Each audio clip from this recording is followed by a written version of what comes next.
Bonjour, dans cette vidéo, nous allons apprendre à calculer un taux d'évolution.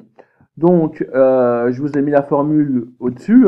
La formule du taux d'évolution, c'est valeur d'arrivée moins valeur de départ, bien entre parenthèses, divisé par valeur de départ fois 100. Donc, à quoi ça correspond la valeur d'arrivée? La valeur d'arrivée, généralement, c'est la valeur la plus récente. Donc ici, on doit calculer des taux d'évolution du FRNG, du BFR, de la trésorerie nette entre 2019 et 2020. Donc la valeur d'arrivée, la valeur la plus récente, donc c'est 2020. Donc je vais mettre VA. 2019, c'est la valeur de départ, donc la valeur la plus ancienne. Donc je mets VD. Une fois que j'ai mon VA, mon VD, valeur d'arrivée et valeur de départ, donc j'applique la formule tout simplement qui est au-dessus. Donc valeur d'arrivée, c'est 2020, donc 188 000, moins donc mon FRNG de 2019 qui est ma valeur de départ, donc 194 000.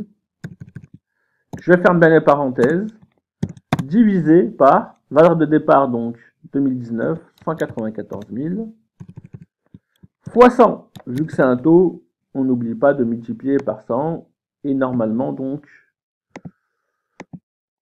j'ai un taux d'évolution de moins 3,09%, mon FRNG a baissé de 3,09% entre 2019 et 2020. On va passer au BFR, qui est mon besoin en fonds de roulement. Donc, on va faire BFR 2020, donc 52 000, moins BFR de 2019, 63 000, divisé par BFR, donc la valeur de départ 2019, donc 63 000, fois 100. Et donc, on trouve un taux d'évolution de moins 17,46% pour le BFR. Donc, mon BFR a baissé d'une manière beaucoup plus importante que le FRNG. Ensuite, la trésorerie nette, je fais pareil. Valeur d'arrivée, donc 136 000, moins valeur de départ, donc 2019, 131 000. Je ferme la parenthèse, divisé par 131 000 fois 100, et je trouve donc une trésorerie nette, donc un taux d'évolution de plus 3,82%. Donc ici, si on analyse rapidement la situation ou l'évolution financière de l'entreprise, peu importe, j'ai pris un exemple.